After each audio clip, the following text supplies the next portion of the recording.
Will the Milan clubs finish outside of the European places this season? Madonnina, look away now. The Milan clubs continue to struggle. La Gazzetta dello Sport this morning said the music emanating from La Scala del Calcio is a little bit like that played on the decks of Titanic. They're both sinking fast.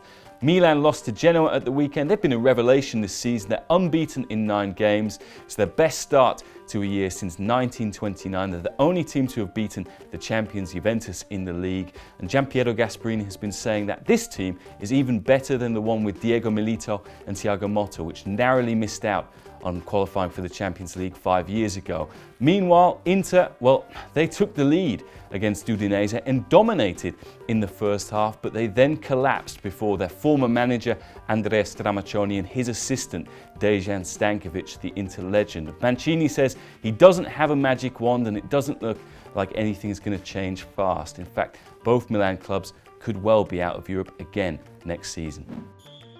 It was a weekend of comebacks in Serie A. Roma gifted Sassuolo and Simone Zaza a couple of goals. Daniele De Rossi was sent off, but thanks to a little help from the referee and informed Adam Laic, they fought back at the Olimpico to claim a point. It was the same story for Napoli as well. They went 2-0 down to an excellent Empoli side. It should have been 3 or 4-0 in fact, but they were rescued by Duvan Zapata and Jonathan de Guzman. But the pick of the bunch was Atalanta. They also were 2-0 down at half-time and were forced to deny reports that their president came down into the dressing room during the interval and threatened to sack coach Stefano Colantuono.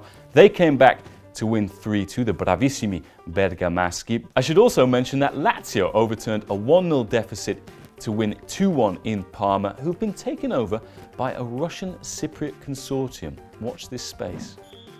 I could have once again gone for Paulo Dybala as my man of the weekend after his 5th goal in 5 games, this time against Torino, and it was one reminiscent of Robbie Fowler's against Brandbergen. Instead, I've gone for a number 10 called Diego. That's right, Diego Perotti. He was sensational against Milan. His father, Hugo, used to play with Maradona for Boca Juniors, a team that was formed by Genovese immigrants, and it sure looked like he'd been touched by the hand of God this weekend.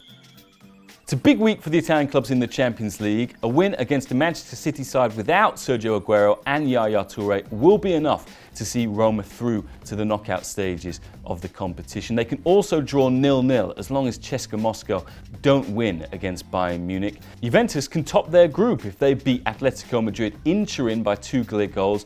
A draw will also be enough to see them through to the last 16. Both then take on the informed Genovese clubs. Roma go to Genoa and Juventus host Samp, one of the few teams to have actually won at the Juventus Stadium in the league.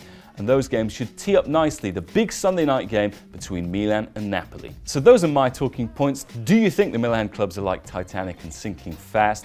Remember, if you haven't subscribed yet, you can do so by clicking on the link below. There are also videos about La Liga, Ligue 1 and the Bundesliga to check out. I'll be back next week, so ciao for now and see you then.